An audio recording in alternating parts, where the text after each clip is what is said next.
Sal Berry. I don't like it. I can't stop touching it, but at the same time, I don't like it. And Tim Parish. Buffalo hot box. That might be something weird on Urban Dictionary, so I probably shouldn't have said that. This is the Puck Junk Podcast.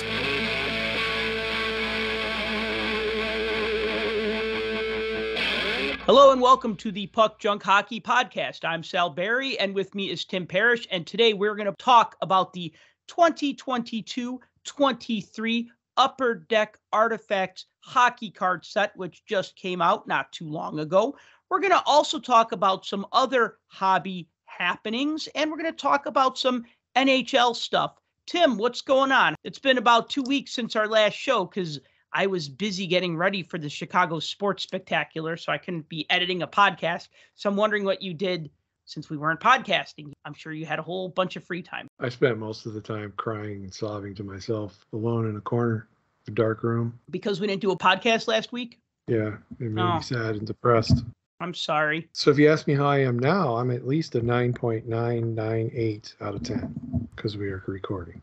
Yes. So I think we should start with a pair of goalies that made the news recently in the NHL. I'm talking about James and Jordan. Sounds like it could be a Disney Channel show.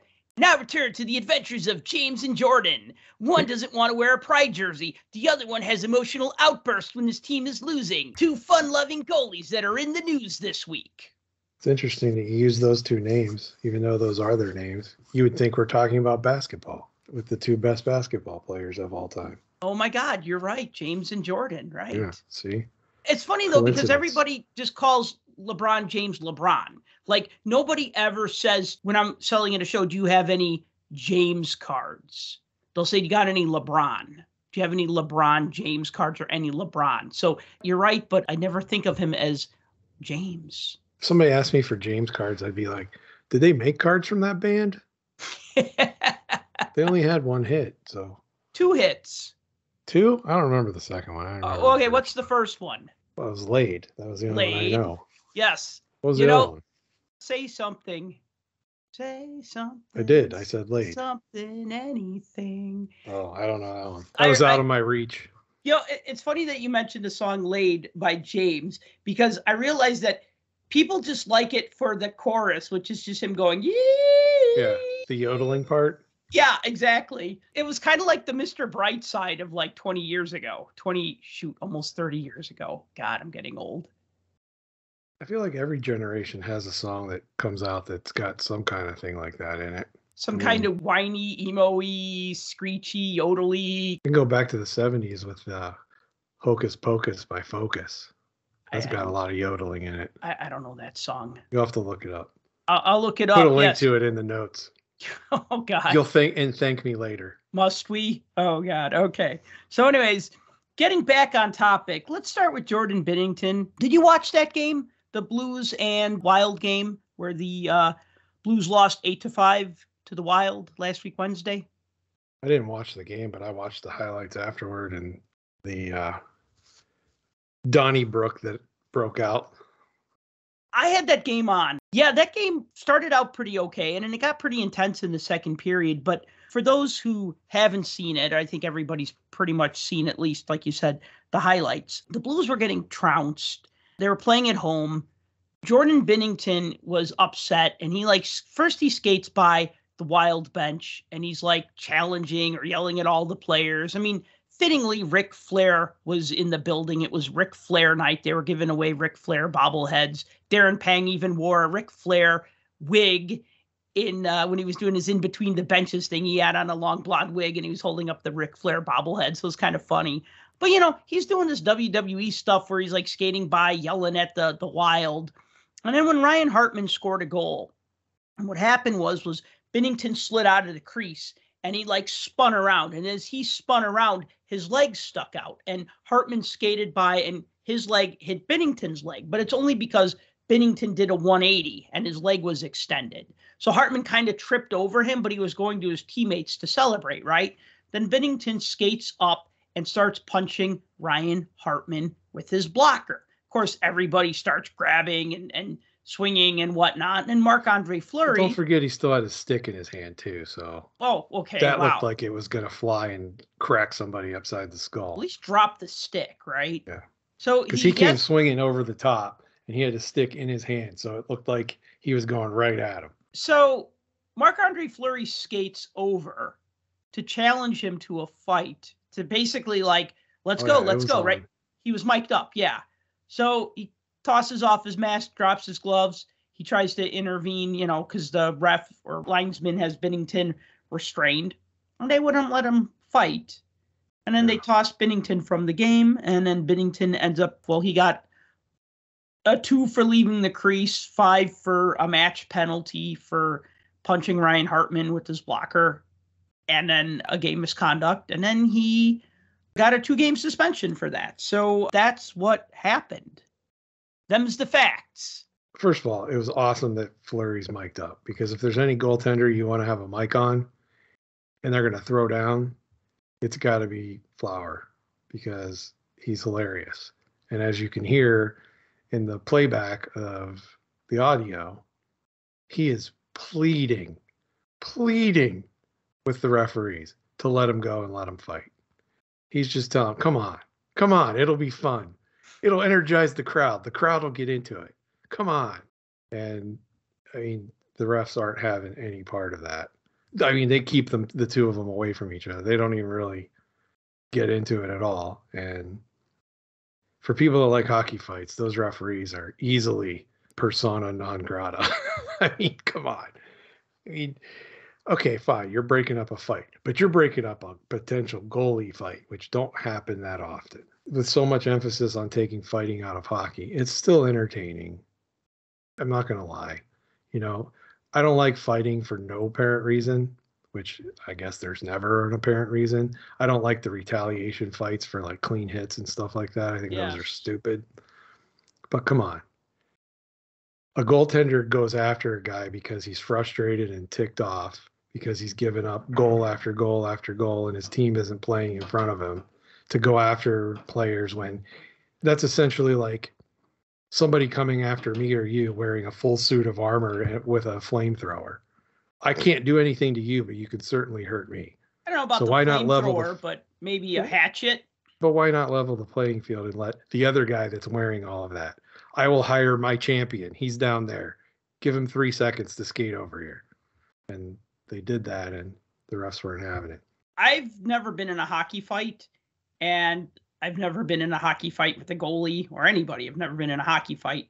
But I would think that actually goalies are at a disadvantage because of all that extra stuff that they wear. I mean, the players don't punch each other in the body. They only punch each other in the face. Side of the head, top of the head, face, chin, uppercut, whatever. It's not like the old Blades of Steel game where you could do the punch to the head or punch to the body, right? I've never seen a player punch another player in the body. Now, if that were the case, then I could see, being a goalie and you have that chest protector that like protects like your whole torso, and and then you got your arms protected, that'd be pretty good. Goalies always look so encumbered, especially with like the modern equipment, and they wear like these huge jerseys, which there's a lot to grab onto. And part of that is because goalies like that extra to grab onto, because it was extra jersey for the puck to get caught in. I mean, I would think that the goalies are at a disadvantage. And so I think when you have two goalies fight, they have the same disadvantage. But at the same time, usually goalies are not fighters. So I think it also levels the playing field in the fact that like we're both level 1 fighters and we're both wearing a shitload of gear. So it's fair. Yeah, and that's kind of the point that I'm making. You have a guy, regardless of how small he looks gigantic. It's like Tony Stark putting on the Iron Man suit. This isn't Fleury's first attempted fight, though. If you remember back in like 2014, the Penguins were against the Canadiens, and him and Peter Budaj almost went at it. But again, the refs broke that one up too before it even started, because there was a big melee on the ice, and Budaj skated out to the blue line and just started chirping, and Flowers just like, all right, fine. Threw off his gloves and started skating out there, and immediately the refs went after him. But I remember watching a video of Fleury fighting when he was, I think it was in the AHL. May have even been below that. But it was a long, long time ago. I know he fought somebody.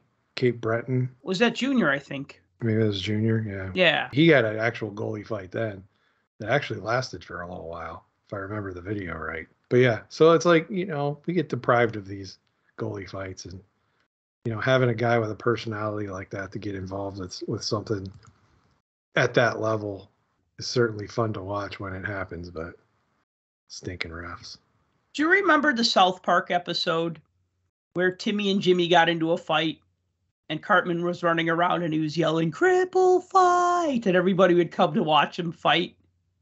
I do not remember that. You don't remember that episode where Cartman No. was running around and he throws open the door to the local tavern and he yells, "Cripple fight," and everybody rushes out to see Timmy and Jimmy fight. So when there's a goalie fight, I want to hear Eric Cartman's voice over the loudspeaker going, "Goalie fight." I just think that'd be great, but that'll never happen. Yeah, not in today's NHL, at least. So let's talk about yesterday's NHL, because of course I'm going to draw a parallel. Not really. I guess I'm going to just point out that, there was another goalie that used to get suspended a lot for fighting and stuff like that, Ron Hextall. When you said about a goalie losing his temper for getting lit up by the other team, and I think of Ron Hextall. And, how that's changed. He used to get mad and angry for getting lit up, but doesn't seem to care about getting lit up now. So that's a different conversation. The point I'm trying to make is that back then it seemed a little more extreme. I mean, okay, punching a guy with a blocker is not cool. Ron Hextall was entertaining.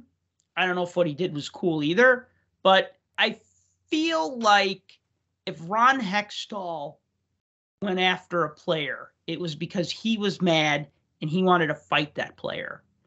I feel like Binnington starts stuff with the expectation that the other 5 guys on the ice are going to back him up.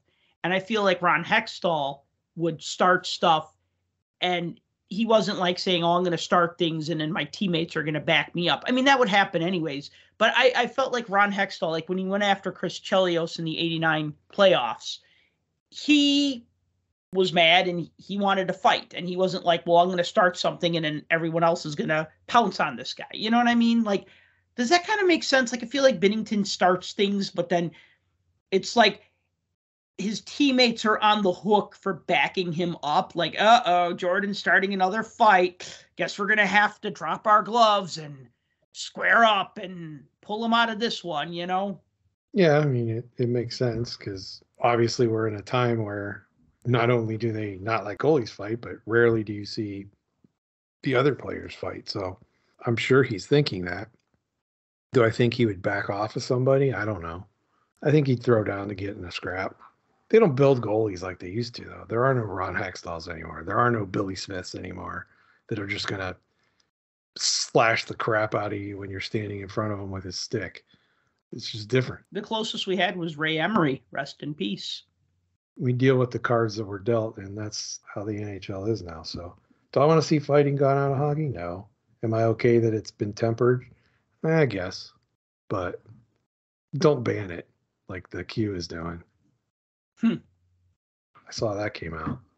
I don't necessarily agree with that. But maybe at the lower levels. Maybe at the kid levels, you can cut it out. But well, junior hockey has fighting, but so you're saying the Quebec Major Junior League is not going to have fighting? Yeah, I think it was the Q that announced that fighting's starting next year. It's banned completely. I think there's going to be severe penalties if players get involved in actual fisticuffs. Well, there's the Western League, so all the thugs can go there anyway. There's always the E.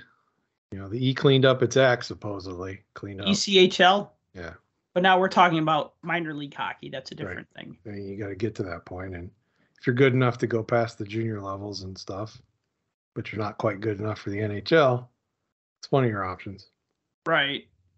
Moving on, James Reimer, goalie for the San Jose Sharks, did not want to wear the Sharks Pride Night jersey during warm-ups on Saturday. He said it conflicts with his Christian beliefs. He's the second player this year who did not want to do that. In January, Philadelphia Flyers defenseman Ivan Provorov opted not to participate in warm-ups during the Flyers Pride Night. He didn't want to wear the Pride jersey. Yeah, okay, so we got that happening again.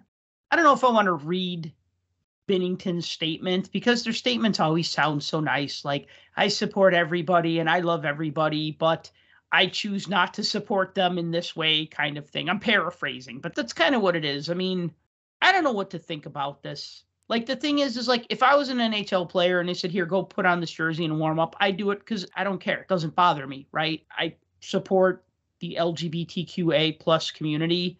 I have friends who are in that group, and, I'm supportive. But then I also feel like, can you make somebody do something they don't want to do? And I feel like if you have to force somebody to support something, then it's not really support. Then it's mandated. You know what I mean? It's like the players can wear the jerseys because the NHL wants to show that they support the community. And that's fine. And I think if the players are fine with it, then it's good. But I also feel, this is where it gets tricky, because I don't want to say, well, the players can do whatever they want and say whatever they want. I don't know, man. Help me out here. I'm drowning here. You're just twiddling your thumbs like, excellent. Because there's not a correct answer for this. Do you know why there's not a correct answer? Because there's a vast contingent of people on one side and a vast contingent on the other. So you're not going to be able to appease everybody with whatever it is your opinion is. Because I don't think there is a blanket answer to call this. Now, you can point your finger at me and then call me a bigot and whatever because I just said that. Fine, do it. But like you just said, if you offer up, hey, we're all going to wear this jersey, I think you should wear it. Do I have to wear it? Well, no, you don't have to wear it. Okay, then I don't want to wear it. Okay, fine. Move on. But that's not what it is. It isn't any part of that. There isn't a rule in the NHL that says you have to do this and you have to do this and you have to participate in this and have to participate in that. There isn't. The NHL has already come out and said so. They said it's the player's choice. If a team decides that it wants to do something for whatever reason, whether it's for a pride game, military appreciation, police appreciation, women's appreciation, whatever you're doing, players don't have to participate in it. They've already announced that. It's not required. They can. They'd like them to, but they can't force them to. So right there, they're not going to make it a mandate, because if it becomes a mandate, then what's the point? You're just going through the motions anyway. Is it truly support if you don't want to support it? No, it's not. It's fake, right? You're doing it because you have to do it. Just the typical Marshawn Lynch. I'm just here so I don't get fined. That's what it becomes. So the people that go after those that get forced to speak what their opinions are and then get chastised for what those opinions come out as, I have a problem with them, because for the same reasons that they're saying, well, you're not allowed to say that. Well, you're not allowed to tell me what I can and can't say. And see, the whole idea of freedom of speech is people can say what they want. However, there's going to be a response for your actions. So you have to choose what you decide you want to be your MO going forward. And Reimer chose to make this a religious reason, kind of the same way Provorov did, only he explained it a little more. The problem is when you do that, you have every armchair expert on every religion and the Bible and whatever other mythology you want to say somebody believes in, whatever it is, coming out of the woodwork and analyzing what it is that you say. And the biggest one is, well, you say that this goes against what Jesus preaches, and this goes against what's in the Bible, and blah, blah, blah. But you work on Sundays, that's in the Bible. If there's a game on a Sunday, and I'm sure Reimer played in it, so there's that. I'm sure you eat meat on Fridays or whatever it is. Whatever, right. And that's fine. If you've designed your religion to be a pick and choose religion, whatever. That's what you want to do. I don't care. Because again, if we're also talking freedom of speech, then we're talking freedom of religion. And the NHL as a workplace, you can't violate somebody's constitutional rights. That's just the way it is. So what I'm sick and tired of is all of the people, all of the righteous people that jump down everybody's throats after forcing them basically at gunpoint which in this case, it's not gun point, it's camera point or microphone point, and force them to say something. Everything is, we're trying 110%. It's a team effort. We got to, dump it in, get pucks in deep. We got to chase. We got to forecheck. We got to do. You're sick of rote answers, okay?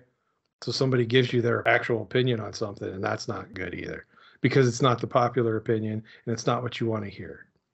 Maybe, here, let me throw this one out to you. All right. Right? Since we're going to play this, and I've already labeled myself the bigot here, whether you think I am or not, we'll play the alphabet soup game. Whatever all the letters are, I don't even know what they all are. LGBTQ. I don't even know what they are. They keep adding. Yes, they add in, there's letters. A plus on the end, and who knows what, right? I'm not an expert in it. I don't know, whatever. It is what it is. What if he does agree with, or he has no problem with some of those letters, but does with others? So now all of a sudden he has to have a problem with the entire group, because now they've lumped in these other groups with them, even though they probably aren't the same thing. Right. Well, what about that? What about I don't what? know. What about what's your question? I mean, if you have these 3 groups of people that you have no problem with, but then you have these 4 other groups that you do have a problem with, but they all got lumped into the same group. Now, do you have to not like the entire group? Right. So you're okay with lesbian and gay, but maybe not okay with transsexual. I don't know. Maybe bisexual. I'm just throwing that out there. I mean, what if that's the case? Right. I don't know. I mean, like you said, there's no easy answer. I think the problem is that because it's always like pick a side, and it's always like you're with us or against us, and there's no right. And like we're having a conversation about this, and maybe we should have somebody from the LGBTQA community join us for a discussion on this, because I feel like I learned so much just from talking to other people. I mean, that whole dialectic method, right? We don't even talk about things anymore. Now we just judge people, not you and me personally, but like people just rush to judgment. Like, you talked about cancel culture, right? Like they just want to cancel you, right? Like, I hate to say these words because they're also kind of cringeworthy, but when we talk about teachable moments, there is such a thing as that, right? And all we want to do is punish people. Punish, and never like say, okay, here's why what you're doing is hurtful. Like maybe say to James Reimer, hey, we understand that this goes against your religion, but the Sharks have a lot of gay hockey fans and a lot of fans from the LGBTQA community. And when you don't want to show your support for them, that hurts them. And then it's like, so can you still have your beliefs, but wear this jersey to show that, you say you like everybody. Okay, well now prove it. There's always a conflict. Not everything always fits perfectly. You know what I mean? Like you might say, I'm never going to do this, but then when push comes to shove, you might have to do a thing that you say you'd never do. And that's the thing. So like, there needs to be more discussion on this. I don't have the answers. I don't have the right answers. Neither of us are the people to probably be having this conversation because we're not involved. Right. But, and while both of us may be in our normal lives may, encounter, people that identify with that group or know people or have friends with our people or family members or whatever, that's not the story here. The story here is about what that jersey represents to a group of people versus what it represents to an individual versus what it actually represents to the organization. There's 3 different realms to that. And I don't think we can get to the point of what the right answer is, because if you're on the wear the damn jersey, okay, fine. But why? What does the jersey really mean? I mean, does it really mean that shows that he supports everybody and he loves everybody? Or does that just mean that he's just there so he doesn't get fined? Right? Is he going through the motion? Does he really believe that? You think all those players wearing those jerseys believe in whatever cause of the jersey that they're wearing? Probably not. They're just like, hey, go warm up. Here's the jersey you're warming up in. And they just grab it and go. They probably don't think another thing about it. It's probably not something that crosses their mind. It probably doesn't go into any deep philosophical thing in their head because they wear those, they wear military jerseys, they wear whatever for whatever cause or whatever thing. Honestly, you want to get rid of all the controversy, you want to get rid of all that, stop making them wear jerseys for different things. Stop making them do the anthems and before sporting events. Just stop all of it. I agree. Go out there, play the game, go back in the locker room. Yeah, here's what they should do. Get rid of the anthems. They should play 2 unlimited, get ready for this, and then drop the puck. That should be the anthem.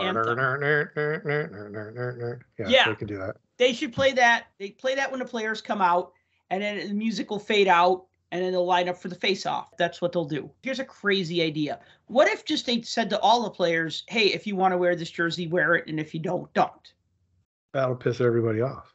Because if they're not all doing it as a group, then it's a slap in our face. I mean, that's what they're going to do. That's what they do now. So I'm glad you brought up military appreciation because I'm going to voice a very unpopular opinion. The military is necessary, but I'm not necessarily the type of person who's like, yeah, military. I'm glad we have an armed forces, but when they say to honor the United States Army, it's like, why? Why don't we honor teachers?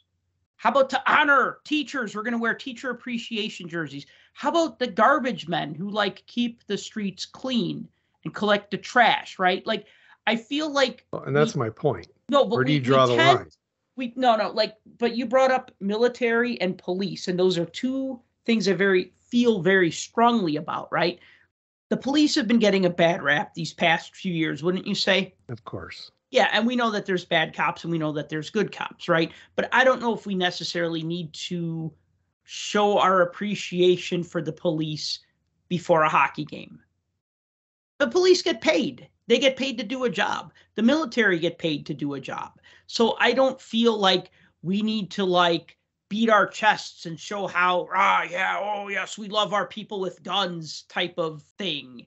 I think the camouflage hockey jerseys are stupid. I'm sorry, I do. My best friend from childhood was in the Army. He was wounded. We argue about this stuff all the time. We're still best friends, but we argue about this stuff. We converse about this stuff.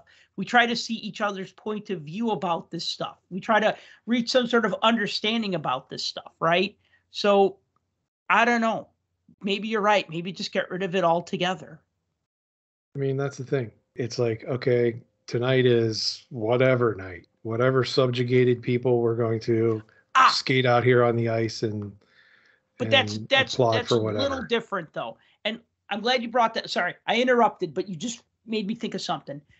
If you've watched any Canadian team play a home game over the past couple of years, you notice how before the game, they'll have First Nations people come out representing the certain Indigenous tribes of Canada, and they'll say something. They'll come out I tend to see them a lot on Canucks games during hockey night in Canada, and they'll come out and they'll talk about as the First Nations people and the rest of Canada continue this healing and blah, blah, blah. I know I'm paraphrasing because I don't really remember what they say. It's so they're acknowledging these tribes of people that have been oppressed for centuries, right? Oppressed, killed, all those horrible things.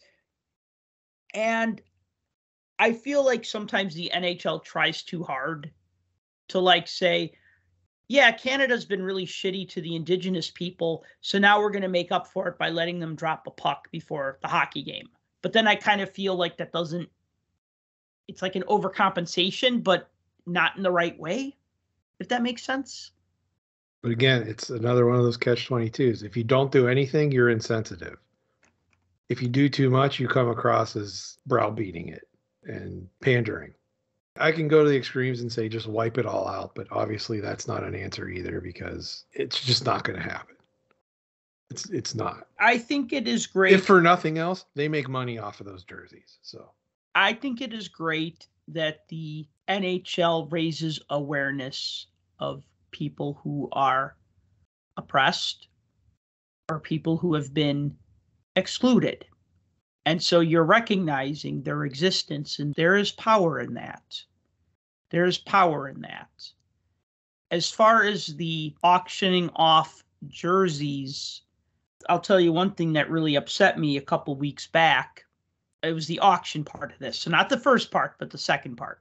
The first part was a young black artist from Chicago designed these warm-up jerseys that the Chicago Blackhawks wore. And then after they wore them in the warm-ups, they were auctioned off. And the proceeds went to Chicago Blackhawks charities. And I said, what the hell?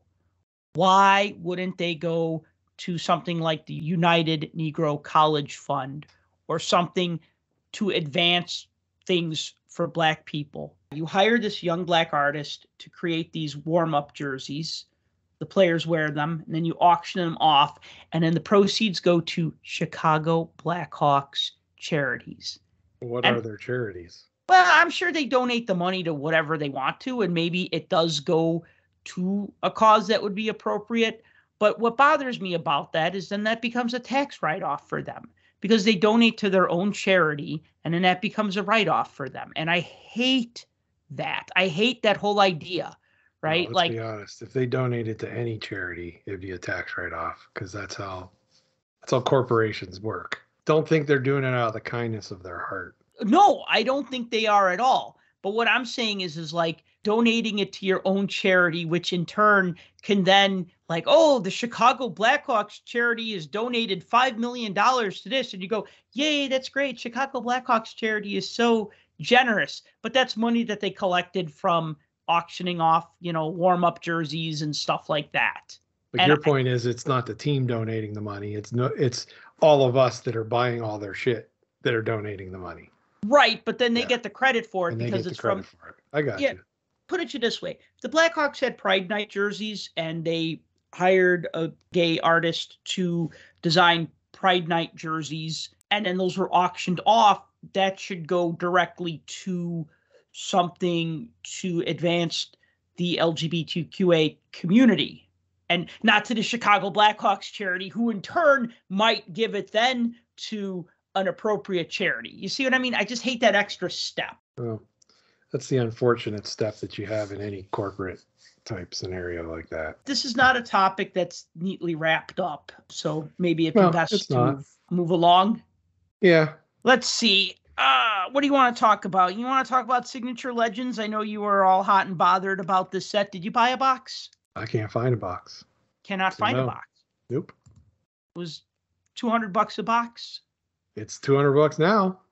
It didn't start that way. What did it start at? Because I thought it was going to launch at $200 a box. I was seeing a little bit less than that. Pre-sales were a little bit less than that. 200 is about the cheapest you can get it right now. It was about $250 a week ago.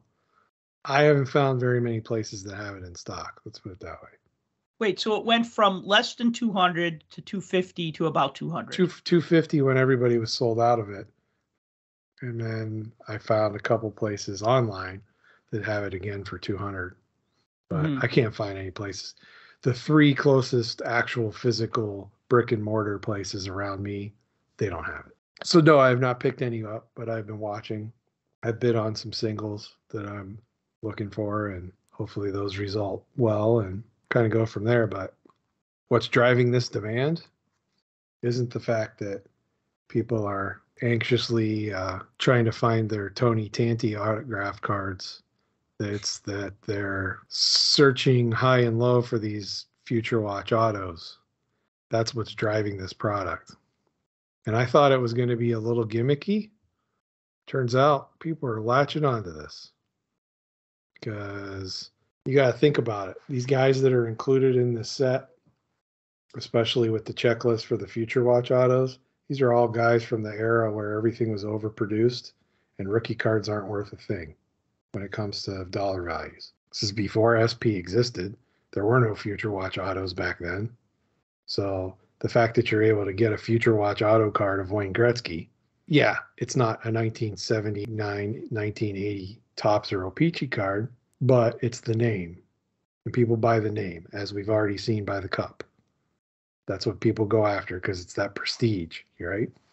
These things are selling like ridiculous numbers, way higher than I thought they would. So the interest is there. They're just targeting those specific cards. Well, it makes sense. I mean, they're designed to look like SP Authentic rookie cards, but they're of like players from the 70s and 80s and 90s. I mean, I saw the Dominic Hasek one, and I thought it was awesome. I mean, and it was a rookie year photo. I believe he had the 75th anniversary patch on his jersey. So that would have been the cards are awesome. The cards 91, are 92. awesome. So that's pretty cool. The cards are awesome. The photography's awesome. The pictures that they chose for them are great. I'm not knocking them at all. I just didn't think that they were going to be as popular because I thought people would be like, this is gimmicky and kind of stupid, but okay, sure. I didn't realize they were going to be just like crazy goo goo gaga like they are, and they were going to sell like they are. It's kind of way over the expectation that I had for it. Do you happen to recall any of the other autographs that are in this set besides Gretzky and Hasek?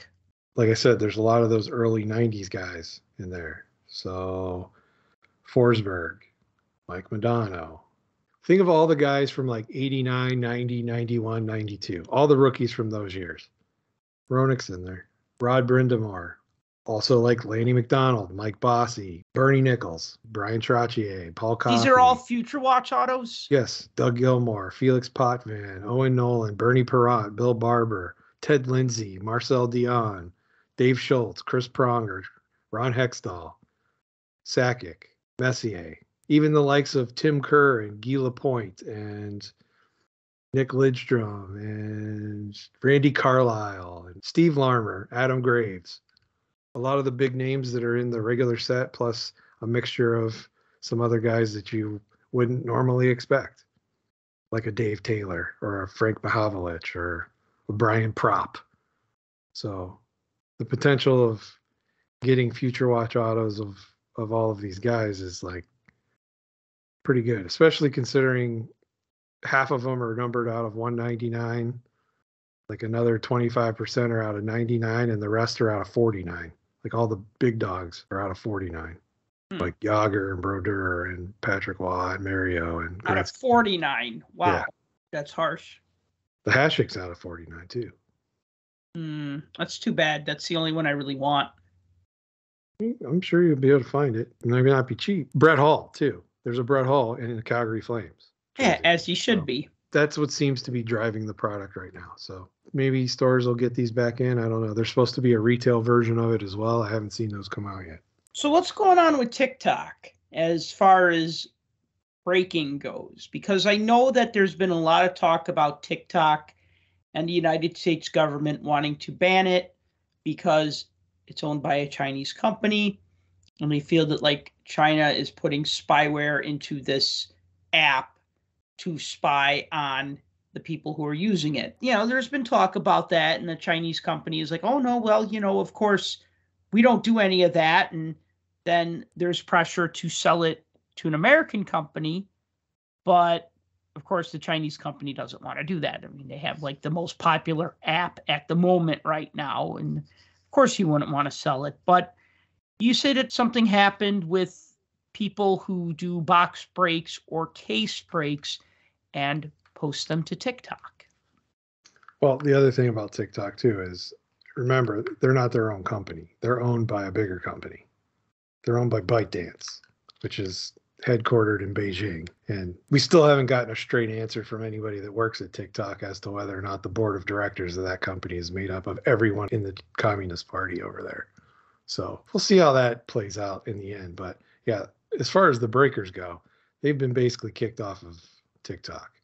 TikTok came out with an announcement that basically said that they're blocking any content, any video content on the platform over concerns over whether or not the activity actually constitutes illegal gambling. And they've labeled opening up breaks that people buy into as illegal gambling. They're putting it into a category called surprise trading card packs. It's hard to argue that's not what they are. For anybody that lives under a rock or has no clue what a break is, somebody buys a bunch of boxes. They do a break where they make it available where you can buy in, pick a team, pick a player, do something random, whatever it is. You pay X amount of dollars. You have a shot at whatever's in the product. They bust it all open on camera. You supposedly get the hits, or maybe some of the cards, maybe all the cards, whatever the rule is for that particular break. Card breakers profit. You get the cards, whatever it is, what it is. But the thing is, you don't know what's there. And that's where the gambling part comes into the thing. And opening trading cards is a gamble. But if you go and buy your own trading cards, you get what you bought. You don't know what you bought till you open it, but you get what you bought. There's not like a bait and switch going on. There's no chance that you're not going to get what you bought. I use that in quotes because, as we know, sometimes you don't get what you bought. But, those types of things can be fixed. When they get to a point where a major social platform is shutting breakers down because of the fear of gambling, it's being pushed from something. So obviously TikTok's legal department got together and said, hey, we've gotten complaints or something's happened that's caused us to pay attention to this more, and we think we'd be best served nixing the entire thing. Why? Well, I can't see TikTok making any money off of what breakers do on video breaks on there. So really, what's the incentive of them keeping it on if there's any gray area as to whether or not it's gambling or not, right? There really isn't. If there's no monetary reason for it, why bother leaving it on there? And we've already seen PayPal come down on breakers with their gambling prohibition codes in their fine print, even when those activities and stuff are actually not defined as gambling within the jurisdictions where they're being done. They have in their things about games of chance and games of skill and all of that require entry fees and prizes and all of that kind of stuff. That's part of the PayPal user license agreement. So a lot of breakers have been kind of tossed off of PayPal, or their accounts have been blocked and things like that. That already has happened. So now you have TikTok coming out and saying, hey, you can't do this. With one caveat, though. You can still sell surprise trading card packs, but you're now required to offer them only in the manufacturer's original packaging and completely intact without alteration. And they have to be sealed, which essentially means breakers can sell boxes or cases or packs, but they can't sell to open on camera. So breakers can't break, basically. Breakers can't break. This thing varies state by state, right? Every state has its own regulations, and I don't know what the rules are in Canada, and every state has their own thing. But when you break down all the elements of gambling, right? Gambling comes out to three things. And any definition of the way gambling is set up, it's three things. There has to be a prize, you have to have a chance, and there has to be consideration. Those are the three things that boil down to any case of whether something is gambling or not. So if you remove one of those from those three, it ceases to become gambling by definition. Can you define consideration? Because consideration is just a price. There has to be a price to get into it. So there needs to be a prize. There needs to be a price. Cost to get in, a chance to win, and a prize at the end. Right. Those are the three things. Okay. And if there's those three things, it's gambling. If you eliminate one of those, it can skate under the guise of not gambling. So think of it this way. Trading card companies, I mean, this was back in, what year was that when trading card companies got sued? It was like in the 90s, I think, for, saying that they were going to have X number of cards in a box, or you had a chance at getting an insert or whatever, and they got sued and it, got settled or whatever it was. But that's when the whole no purchase necessary thing started. Now, you'll see on the packages, no purchase necessaries on all of them, right? So I don't have to buy this and I could still get a chance at pulling a card? Well, technically, yes, because they have to offer that. Because what does that do? That eliminates the consideration part. So they would call those the NPN programs, no purchase necessary programs. And I remember back in like 05, 06, I remember when I was buying a lot of Parkhurst hockey, I remember they'd say, for a chance to win, send your name, address, phone number on a 3x5 index card to this address. and they'd say limit 1 entry per household per day. And I remember like every day for a month, I wrote to Upper Deck, and actually like one day I randomly got a padded envelope and I opened it and it said, congratulations, you won the NPN program. And then it was like just some random jersey card. I mean, it wasn't anything that I even remember what it was. But then I think, if I remember correctly, and this is like 15-ish years ago, that it said something like you can only win once every 30 days.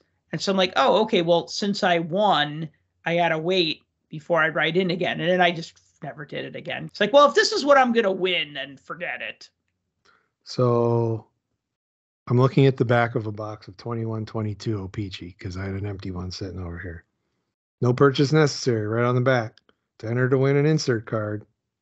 And here's the instructions. Either go to this website or put your name on a card like you did, put it in an envelope and send it here. So it's still there. So that eliminates the consideration because if it's no purchase necessary, you didn't buy in. So there's no consideration because it was no purchase. I see. Okay. So yeah.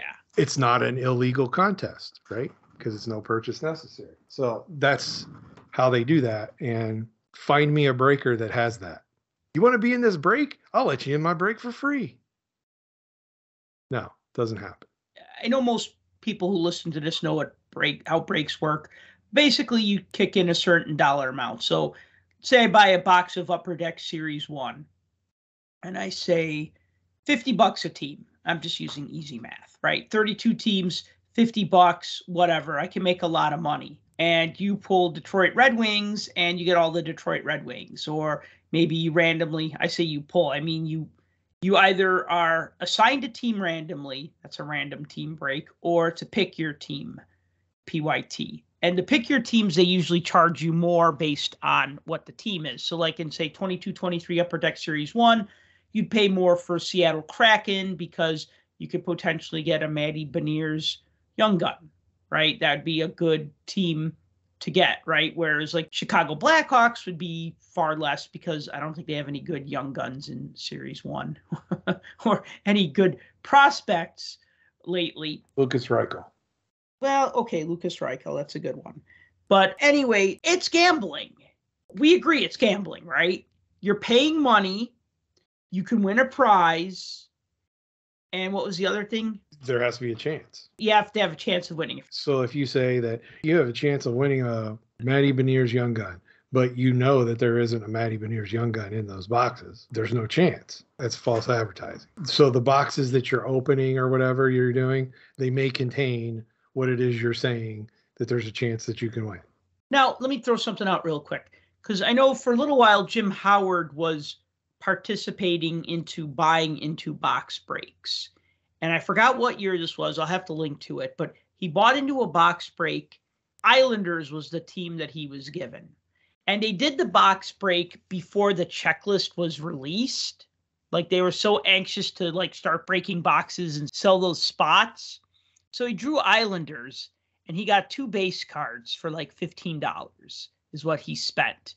But then a couple days later, the checklist came out and he said, wait a minute. There are no Islanders jersey cards in this set. And there are no Islanders autograph cards in this set. So I was assigned Islanders, but I had no chance of getting a hit that was an Islander. And they said, you're right. We're sorry. They didn't refund his money. But they just basically said, we'll just put the $15 credit towards your next break. And he said, that's fine. A credible breaker, in my opinion. Well, yeah, but I mean, somebody come that on. did the right thing. If you don't have a chance, you know. This is always buyer beware.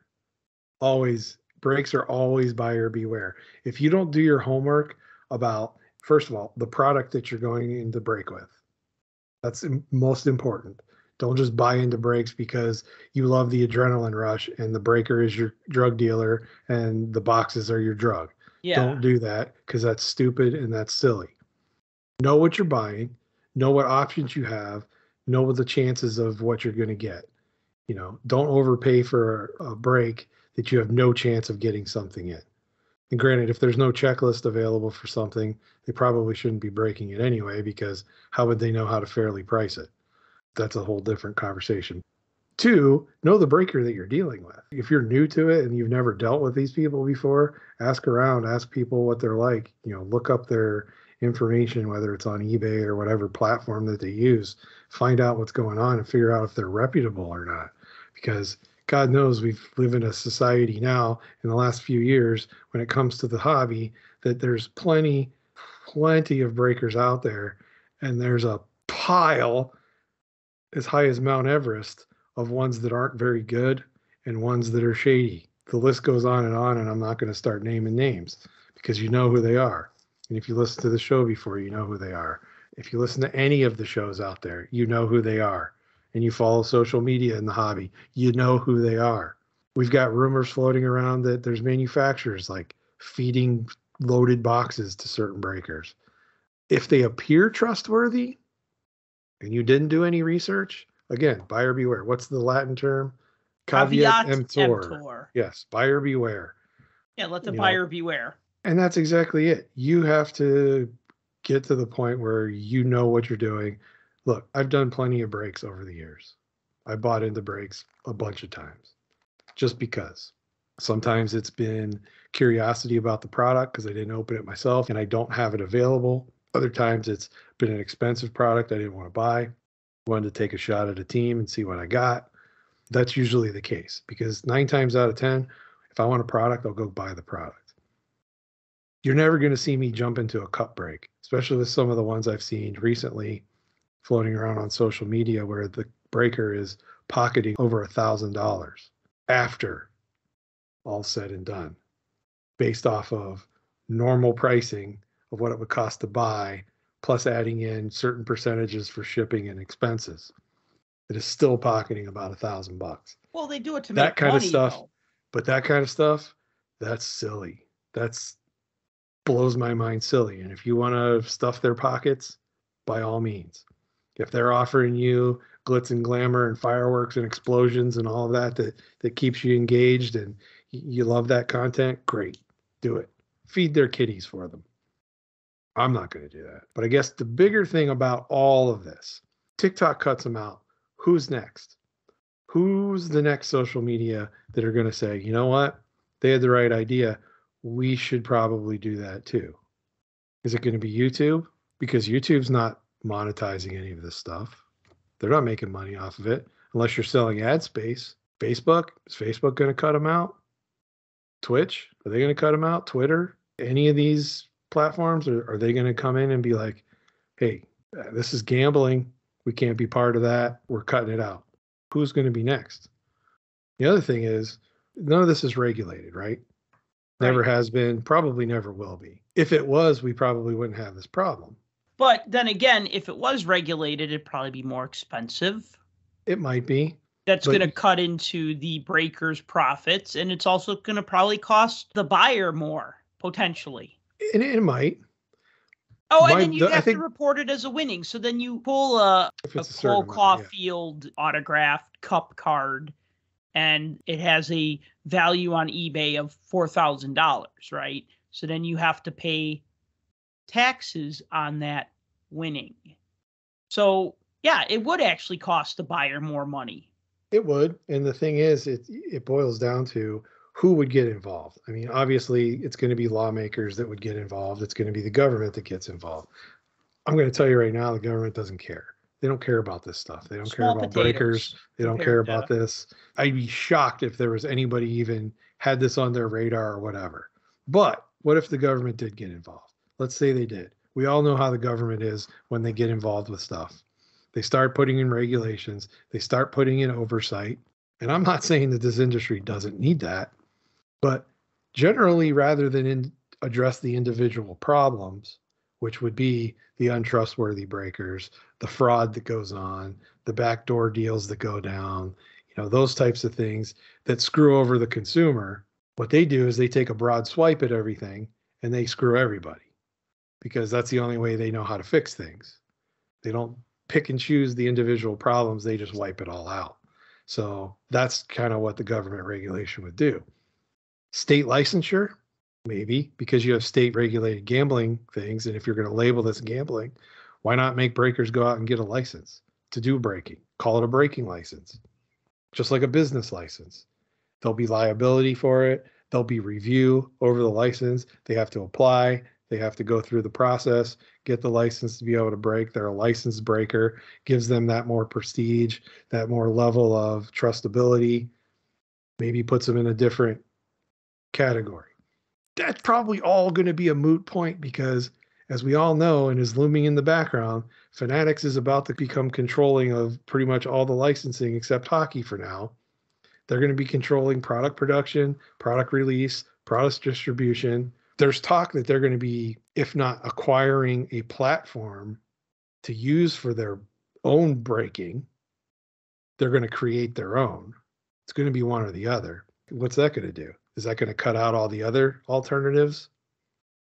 Like the whatnots that are out there, or the loops, or all the different groups that are in the Discord chats and all that kind of stuff? Is it going to cut all them out because they can't now not get product because they're not authorized by Fanatics to do this kind of stuff on their behalf because maybe they don't do it like Fanatics wants them to. Maybe Fanatics has a script, and if you don't agree to follow the script when you break their product, you don't get to break their product.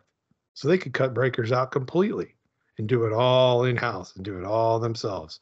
So I think even though this is just one thing that happened, one platform that happened, and maybe one that people don't think of in the hobby because it's TikTok and it's not people dancing and doing whatever on the screen.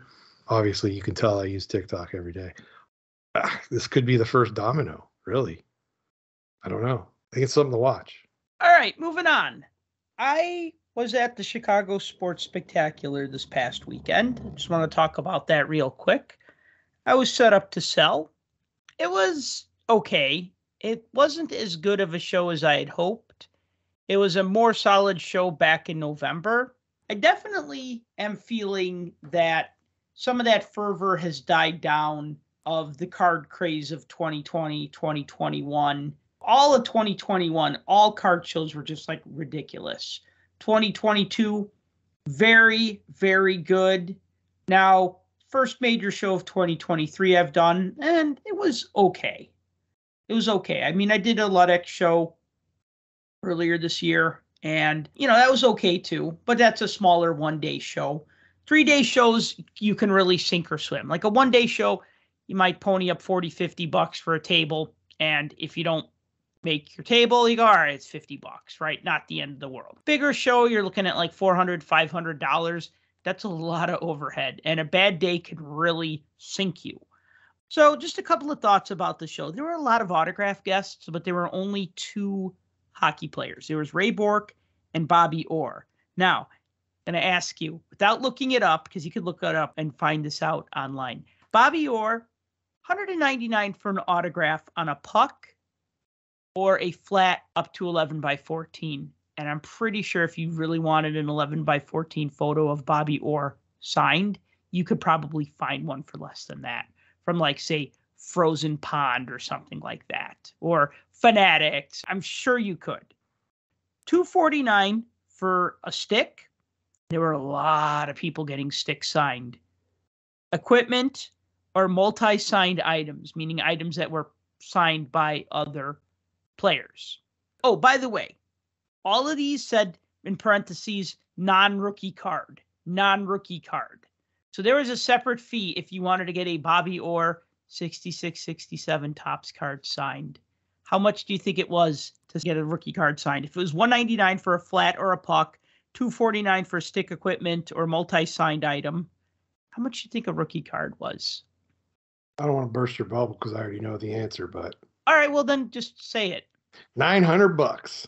$899. Sorry, you went over. Like Price is Right rules. Yeah, $900 to get a Bobby Orr rookie card signed by Bobby Orr. It's nuts. That's nuts. Yeah. I mean, I would agree. I mean, it's not like he was like the VIP guy that you got for free or anything. Like everybody had to pay for him, and even the VIP package ticket people, while they were discounted, it was still a lot of money for autos. That was being billed as like his first time ever in a Chicago show. I don't know whether that's true or not, but maybe that's the reason for the upgrade, because they thought people were going to be more interested. What did you think of the line for him? Was it packed all day or? It was packed, but when I kind of like craned my neck and look, because I was like maybe 2 aisles back from the autograph area, it was just like mobbed. Lots of people. You know, a lot of people were there on Saturday in Orr jerseys. A lot of people were telling me they were getting his autograph, you know, because I sell a lot of hockey and I got my puck junk banners up. So, of course, hockey people would kind of find my booth and stop in and we'd talk. I'll tell you, there was a lot of excitement about this. I mean, I remember going to other shows and people mentioning, oh, did you hear Bobby Orr's coming to the Sports Spectacular next month, right? You know, so there was hype about this, and that's good. Meanwhile, Ray Bork is $75 for a flat or $100 for anything else. I know, but you see, here's the thing. I want to get a hockey card signed by Ray Bork. No, I want to get like 12 hockey cards signed by Ray Bork, but not $75 a card. Like $50, I would be like, you know, I really want to get his 81-82 tops, not his rookie card. I'd love to get the 81-82 tops card signed because I have a lot of 81-82 tops hockey cards autographed. So that would be like a nice early 80s card of his to get signed. That would also fit in with, you know, I got over like 100 cards signed from that set. So a couple other things. Allegedly, there were another 250 tables set up at this show. So, you know, the guy I split space with, this is what he told me. Because what happened was that, you know how they have the Sports Spectacular and it's in a large room. Well, they had this extra room that was opened up. They called it the forward area. And it was weird because like you stepped into this other room. You know, remember like at the National, how they have like the Breaker Pavilion and it's like a separate room. And then they had like the, remember that one year they had the Olympic collectors area and that was like a separate room? Yeah. It was kind of like that. It was a separate room. It was all new school people. And by new school, I mean like people that had like little Wheel of Fortune spinny games and custom screen printed tablecloths with their logos and colors on them. And like it almost felt like a trade show. Like you walked in there, it was very different. Like where I'm set up, because I'm set up with a guy who's been doing this show forever. So I'm kind of more towards the front of the show. I'm fortunate because location is everything at a show. I mean, you remember how terrible it is all the way in the corner by the windows and the bathrooms and how nobody goes in that section. And sometimes the lights don't even work in that section and it's kind of dark. Yep. You feel bad for those guys. I get a lot of foot traffic and I'm partnered with somebody who has a lot of hockey stuff. So it works out for me. But it's definitely a lot of older dealers in my section. And then the further back you go in the show, it starts to become newer and newer people. And then in that forward area, as they called it, or the forward room or whatever, I swear it was like almost all new people. There were some people that I knew from the Oak Creek card show from Wisconsin that were set up there. They were all kind of grouped together. And they were kind of a little more old school with like vintage old baseball and old football and old hockey and stuff like that. Actually, I don't know about old hockey. I didn't really see any vintage hockey, at least not there. But it's just funny because otherwise it just felt like a trade show where like everybody had like this really big, expensive, impressive backdrop behind their table with their logo. And it's like, ooh, I've never heard of XYZ cards. Established 2021. And then you go to where I'm set up and I was just going to say that I bet it was all established in the last 48 months. Yeah, pretty much. And then you look at like all the dealers in my section, I'm the only one who has signs. Well, that's maybe not true, but I have signs. The guy I'm partnered with doesn't have signs. The people on one side of me, they have signs because they have all those discount sports jerseys. They have a sign. But like on the other side of us, there's this gentleman who is an older gentleman, and he has a lot of posters, but he doesn't have any signs or anything. And the guy across from me, and then, they're just old school dealers. You know what I mean? Like no frills dealers. Yep. So anyway, so from what I understand, in November, they're going to actually not have that forward area. So that's going to be less tables in the fall. So maybe that'll be better. Maybe they just had so much interest that they had to, for the sake of making money, they had to open it up. They did. But now at the same time, I'm wondering if that meant I was competing with more people for their dollars. And I think I was. I had more competition. Now, I know when I told you that, you're like, competition for hockey. Well, no, I have other stuff. But the point is that if they go and spend at another dealer and then they come to my table and they go, oh, that's a cool shirt, but I spent all my money. Yeah. I mean, look at the National. The National is huge, and that's why you need 5 days to really go through it. Maybe 3 days. The first time I went to the National, I went for 1 day, and literally I just had enough time to go from one end of the show to the other. Didn't have time to double back. Didn't have time to do anything. Just go from one end to the other and just bought things as I saw them, and that's what I did. Yeah, and I don't spend a lot of time at the National either. I mean, it's generally just 1 day.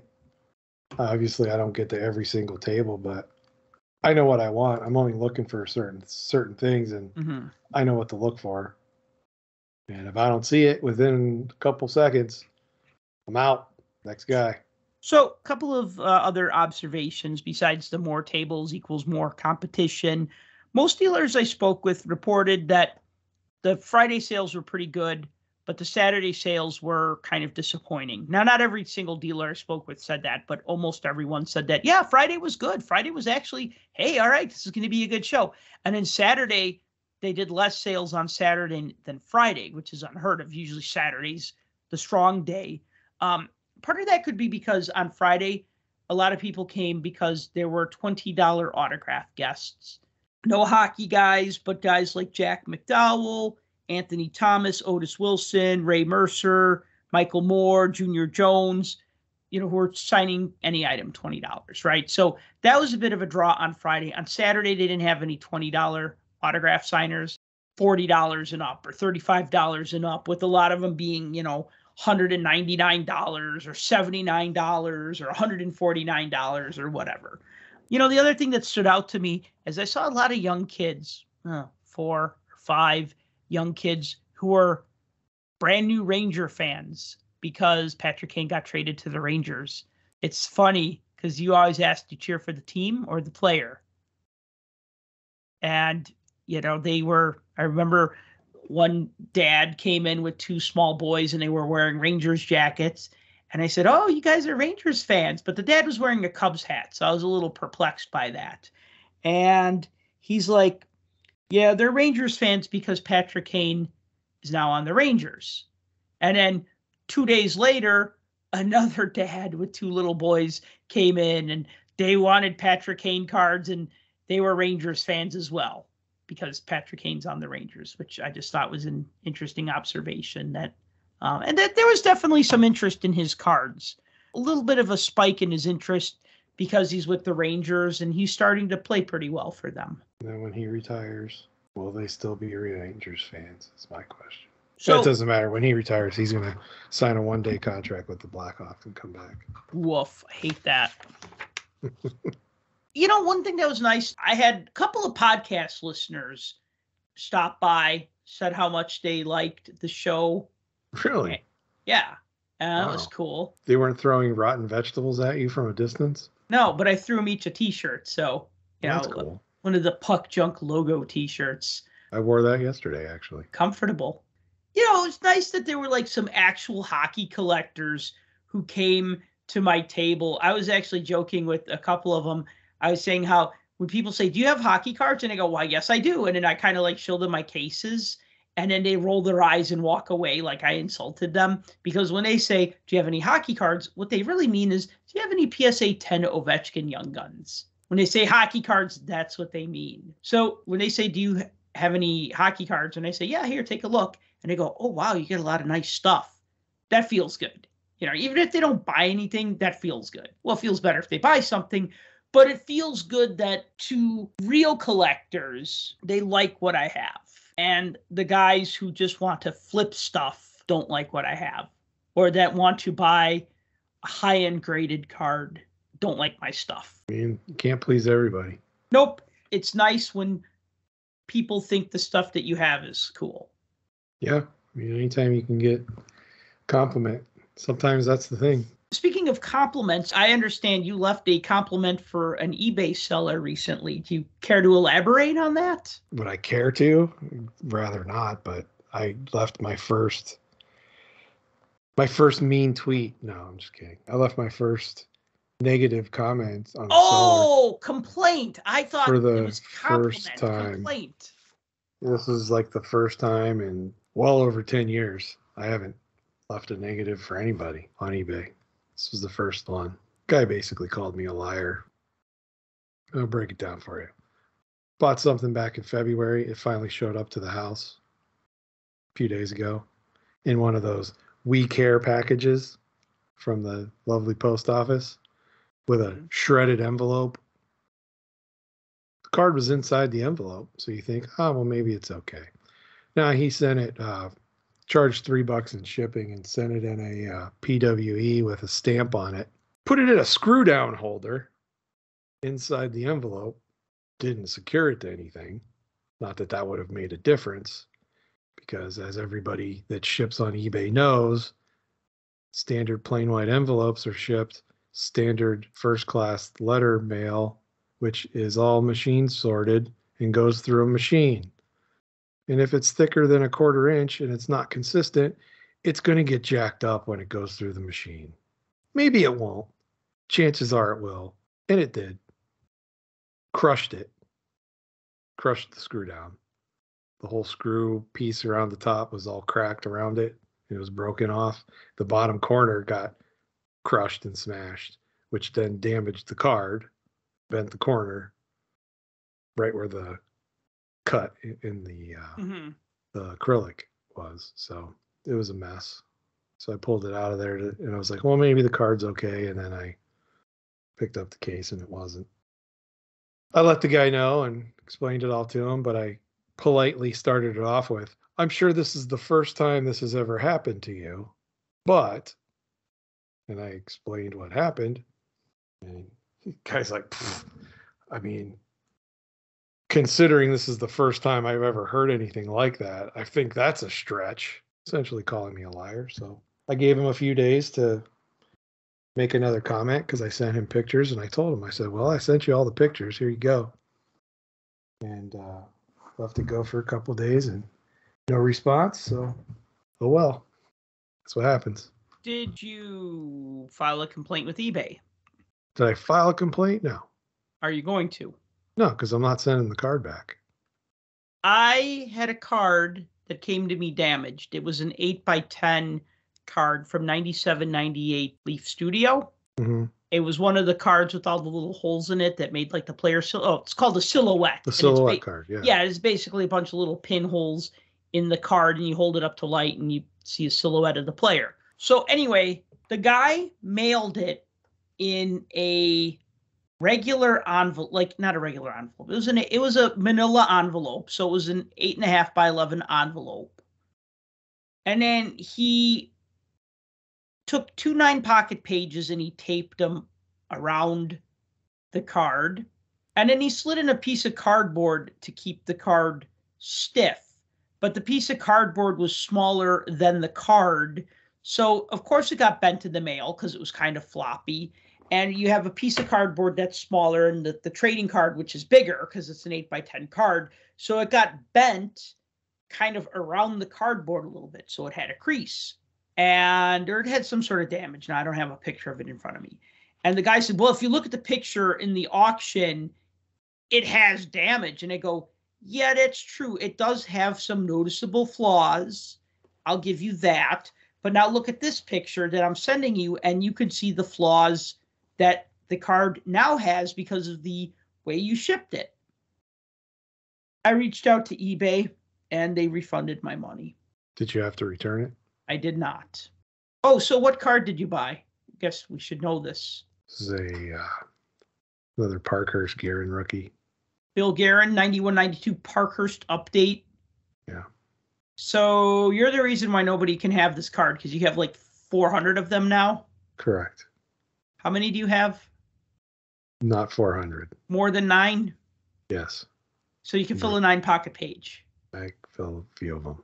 Okay, maybe this is the Lord's way of saying you need to stop collecting Bill, Guerin, Parkhurst update cards. How about no, stop telling me what to do? Huh? I said, how about no, and stop telling me what to do? You're not my real dad. I will do what I want. Yeah. I need all of them. I need every one I can find.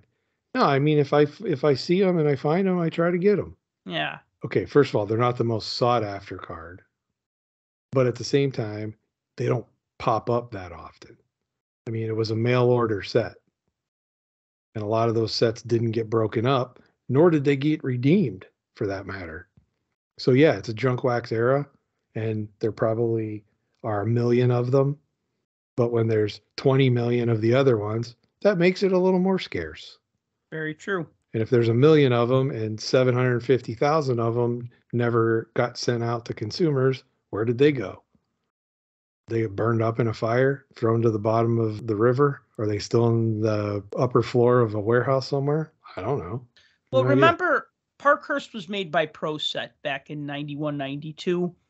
And Series 1, Series 2, Parkhurst came out during 92.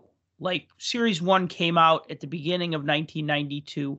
Series 2 came out late enough that I believe it had the 91, 92 statistics on the backs of the cards, which is weird because the set was from 91, 92, but it came out late enough that it had those stats on the back. The update sets you had to mail away for, those were obviously produced later on, like over the summer. The thing is that by the fall, Pro Set was having financial problems because I actually mailed away to Pro Set. I don't think I ordered the update Parkhurst set.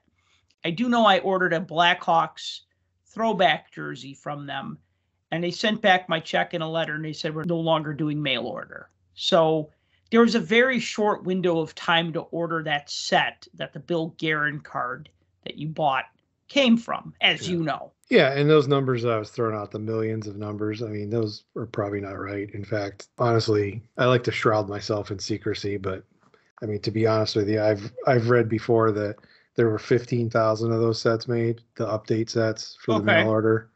I don't know whether that's true or not because I don't think they were actually stamped or serial numbered. No, they're not. I've opened a sealed one. Yeah, that was always the rumor of those, but you know, whether that's true or not, okay, let's say it is true. So there's 15,000 of these cards somewhere. If I have 30 of them, that doesn't, so what? That doesn't even dent that total. You got to share the wealth of those Bill Guerin rookie cards. I'm sorry, extended rookie cards. Yeah. Okay, let's move on. Artifacts. Like we promised at the top of the show, 22-23 artifacts. Let me just give the basics here. A box has 8 packs. You have 4 cards per pack. Boxes are currently selling for about $140. A box has 3 hits per box, and those hits can be any of the following: an autograph, a memorabilia card, or a tech card, tech insert. That's one of their highfalutin inserts with all chromium or stuff like that. 1 rookie redemption or clear-cut card per box. Now, I believe that counts as one of the hits because the box that I opened, I got a card that had a piece of a jersey and a piece of a patch, another card that had 2 jersey pieces, and I got a rookie redemption card. And then I got 5 parallel cards and then 22 base cards. So, I mean, you get 22, 3, 4, 5, 6, 7, 8. I got like 30 cards in a box. So you have to really want artifacts for 30 cards, you're spending $140. Look, artifacts goes back to a time when it actually meant something. If you remember the first year that artifacts came out, it was a different set. Like there wasn't really something that was like that promised those types of things. And it was mostly pieces of jersey and pieces of fight strap and pieces of pants and pieces of gloves and pieces of all of this kind of stuff because that's what it is. It's artifacts. And what would you expect in an artifacts thing? Artifacts. When an archaeologist is digging somewhere, they expect to find artifacts. And so you don't want just cards. You want something to get. And Artifacts has always been the product that has a lot of jersey cards as part of its soul, so to speak. It's certainly not a box that you dive into buying to complete base sets. That's for sure. Especially now that the base set checklist is bigger. When it was essentially 100 cards with maybe 50 rookies later on, yeah, you're all right. If it was 100 cards with 50 rookies and 25 or 30 high numbers, maybe you could get by with that too. But, now that we've gotten to the point where, the base set itself is 250 cards, it's a little more daunting, especially at that price point. I'm going to agree with you on the quality of, well, I don't know if you brought this up. I think you did, but I'm going to bring it up anyways. The quality of artifact jersey cards has really gone downhill in the past 2 years. I know we talked about last year's set, but I look back at like previous years, and I've gotten some nice cards and I've gotten some okay cards. But I mean, like, I got a card that was numbered 4/4. It was Jakub Voracek of the Blue Jackets, and it was a laundry tag. No, I'm sorry, it was the size tag from his jersey. And I said, you know what? It's not a player I collect. It's not a team I collect, but this is a cool freaking card. You know what I mean? And that's the thing. Like now, I mean, for instance, I got a card of Dylan Cousins and it's got 2 blue swatches. I would be happy with 1 white and 1 blue. If you're going to have 2, why do they need to be the same? It's kind of boring. I got this card of Yegor Sharangovich. Oh, these Russian names. Yegor Sharangovich. Yeah, right? Oh, wow. Is that a patch? Yeah, it's a patch, and Nice. It is a white piece of jersey. That wasn't a patch on the other side? It actually could be a patch piece. I'm not sure. Could be a part of a number. At least it's a patch. It's got to have a lower serial number on it, doesn't it? Yeah, it's out of 65. And I got a rookie redemption for LA Kings. For whoever the Kings rookie is, that's going to be the redemption for this. I haven't looked it up yet. I don't think they have that list yet. But, and I got some parallels. Like this one that I got that I don't particularly like, it's called Wood. It's a wood parallel. Supposedly it has like a wood grain texture imprinted into the card. Or I think it's just maybe the background. That is your other hit, by the way. Oh, this?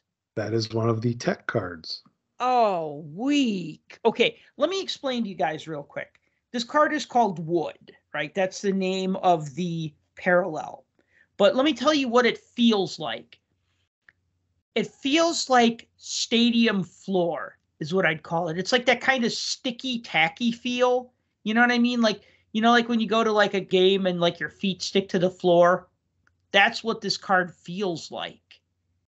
I don't like it. I can't stop touching it, but at the same time, I don't like the feel of this card. It's not like a nice...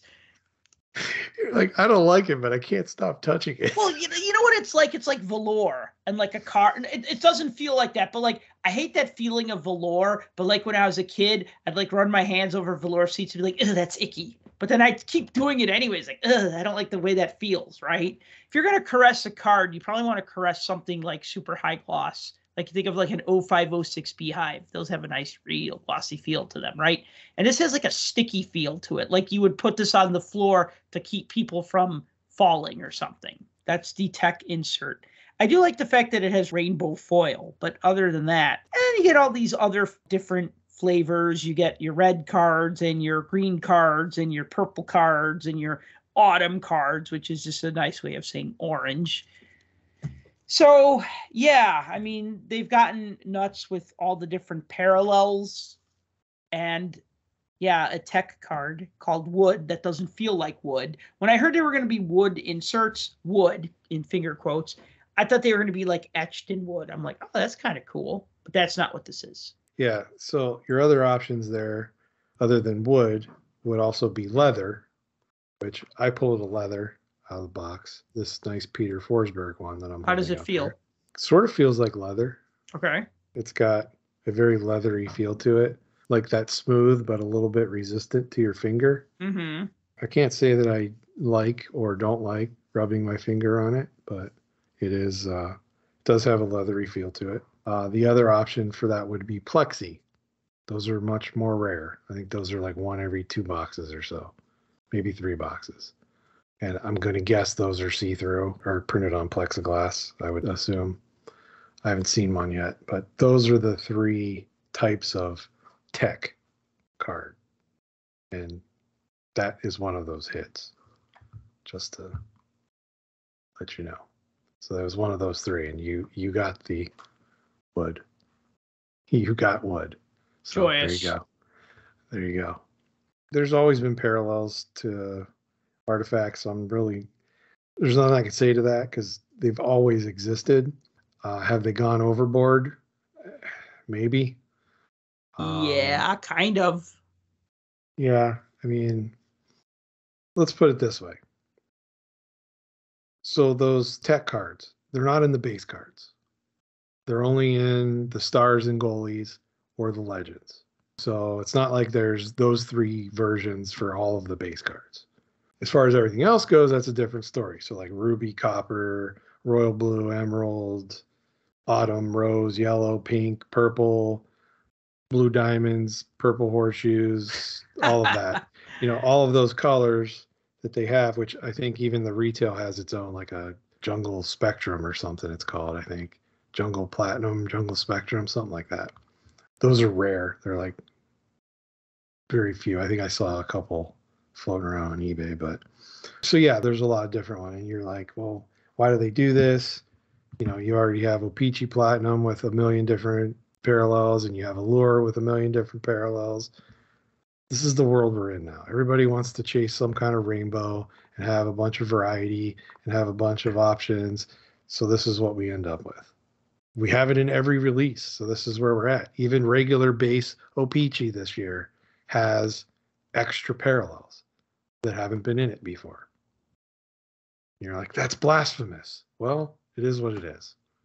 That's where we're at. You and I would rather pull base cards because we're trying to build a set. Right. But, we're not the average collector. So, some of these other people might want a better shot at some of the hits and better chances at maybe another jersey card rather than one of these quote unquote tech cards. Well, it's just basically Upper Deck is now telling us that these tech cards are something to be desired. Like an autograph is an autograph, and you go, okay, a player signed this card. It's an autograph of this player. That's special.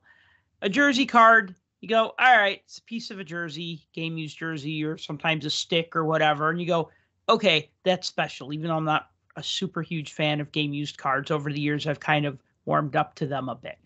But them saying, oh, well, this tech insert is a hit. I'm like, no, it's not. It's not. An autograph is a hit because a player signed that. A jersey card is a hit because it's using a piece of game-used memorabilia. Just taking a card and making it nicer isn't necessarily a hit. Like I mentioned this rainbow foil that they used on the wood card. I love that. I wish all the Artifacts base cards had that rainbow foil on it. That would be awesome. But they just use regular silver foil, which honestly these days, it's used on every card. Just making the card a little thicker and giving it kind of a funky feel to it. That's not a hit. I'm sorry. Well, if they were numbered, it might. Maybe, but would it make you feel better? They're not numbered, but they do have a lower count. Like the wood are only 1 out of 32 packs. The leather are 1 out of 53, and the plexi are 1 out of 80. So I think that's why they constitute hits, because when it becomes 1 per box, I guess that essentially filters out to become a quote unquote hit. I guess it all depends on what your definition of a hit is. To me, these rookie redemptions, I could care less about them because 9 times out of 10, it's not going to amount to much. Right. Unless you pull a team that had the top rookie or a guy that's halfway through the season doing amazing, you're probably going to get somebody good. But in the one box I opened, I had a Washington Capitals one. God knows who that is. And I don't care. So, that does nothing for me. But yet that's part of the part of the thing. On the other hand, I was kind of anxious and hoping, I didn't, but I was hoping that I would pull one of those Arena Artifacts cards. Have you seen those? Mm-mm. Those are pretty awesome. They're only Boston Bruins ones, but each of the cards has a piece of the Boston Garden, like in the card. So I didn't get one, but I was hoping I got one. And I like those game tickets. The game tickets are kind of cool. They kind of look like a ticket. And those have been done over and over and over again, but I don't know. I'm kind of a sucker for that gimmick a little bit. So I ended up with 2 boxes at one point when I opened these. And I didn't get any Arum cards. And I was actually happy about that. Did you pull one? No. Did you pull an autograph? I did not. Nor did I. Very few times in all the years of buying artifacts have I pulled an autograph. Very few. They used to be 1 per box back in the day. That was part of the formula. You'd get like 2 jersey cards and an autographed card. Yeah, I don't remember them being actually part of the pack out. So 10-11 artifacts, I know we're going back 12 years now, but 10-11 artifacts, I liked that set so much. I think I bought like 5 boxes of them, and every box had an autograph. That was just part of the makeup of the set. Now I don't remember the autographs being like guaranteed in artifacts, but yeah, you might be right. Yeah, well, I mean, when I was 5 for 5, I'm pretty sure they were guaranteed. I mean, that was one. You got a hot case. That's all it was. I don't know. You got the hot side of the inner. Yeah, no, yeah, and I kept getting Sabres for some reason, probably because I was buying them from DA Card World, and they're based in Buffalo, and maybe they got Buffalo hot boxes. Maybe, I don't know. It was just kind of that might be something weird on Urban Dictionary, so I probably shouldn't have said that. Buffalo hot boxes. A Buffalo hot box. Do not Google that. Don't look that up. With safe search off. And if it's something bad, I'm sorry, I didn't know. Yeah. Oh God. All the kids are going to be talking about Buffalo hot boxes and. Well, between my 2 boxes, I can tell you, if I was a Seattle Kraken fan, I'd be happy. Okay. Because I got a numbered Jaden Schwartz card. All right. And I got a numbered Alex Wenberg card. Okay. And I pulled a double jersey out of 249 of Yanni Gord with 2 colors. No, that's nice because 2 colors, and one of them's like that sea green or whatever they call it. Yeah, like the sea foam color or whatever. Yeah, I like that. Yeah, that's nice. These are a decent couple for Kraken fans. But, other than that, I did get a Matt Boldy dual jersey card out of one of the boxes, so that was kind of cool. Did you get a patch card? It's not a patch. It's just dual jersey, but it's the horizontal instead of the vertical. Okay. So there's the vertical ones that have the jersey here and here, and then they made them horizontal. There's a parallel. The horizontal ones, I guess, are more rare. They did that. The back is still vertical, but the front is horizontal. Yeah, they did the same thing last year with the horizontal and the vertical, but same card basically. Then I got a Hall of Famer Threads in Time of Marty St. Louis. That was pretty much it as far as what mine amounted to. And like I said, it is what it is. Artifact is pretty much the same. The design is very similar from year to year. It always has some kind of like superimposed player over top of the backdrop design, and there's always some type of side border propping the card up to make it look a certain kind of way. Like it has its own feel and look to it. I don't like the base card design this year. I'll have to make a list and go through all of the artifacts set, because I had this theory that I only liked artifacts every other year. Because I remember like 0809 artifacts, if I remember correctly, that's the one that looked like a leather-bound book that had the brass corners. Do you remember that one? Absolutely. That was a wonderful set. And then 1011, they almost looked like movie posters, but they had like kind of like a smoky background behind them. Yeah, and half of them had a blue background, half were yellow. Yeah, half were blue, half were yellow. So my joke was that I only liked every other artifact set.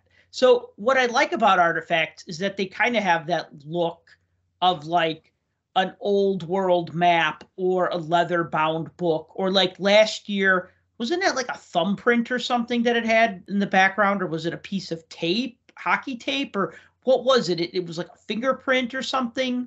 Did we ever even figure that out? I know we talked about it. We talked about it when we did that show, right? Like, I said I couldn't figure out if it was a weathered piece of fabric or a fingerprint, right? But it still just kind of had like a cool look to it, right? And this almost feels, to me, I don't know what's behind the player, but this feels more like an SP Authentic set. It's got way too much white on it. And then it's got like a colorful thing behind the player, kind of like SP Authentic. So to me, this could have been an SP Authentic design. And it's not one I'm particularly fond of. But that's my aesthetic opinion. Now that I'm looking at it, I don't really know what the background is.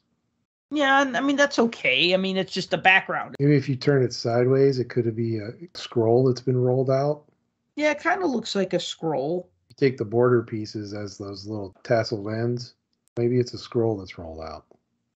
Okay, so if it's a scroll, and I understand that sometimes you open a scroll sideways, but a lot of times you open them from top to bottom, right? Like we call scrolling, like scrolling a computer screen is up and down. Right? Yeah. So the fact that the scrolls, I feel like you lose that metaphor with this. Just like, remember 1991 Score had the hockey rink design? It had the red line, the blue lines, and the goal lines.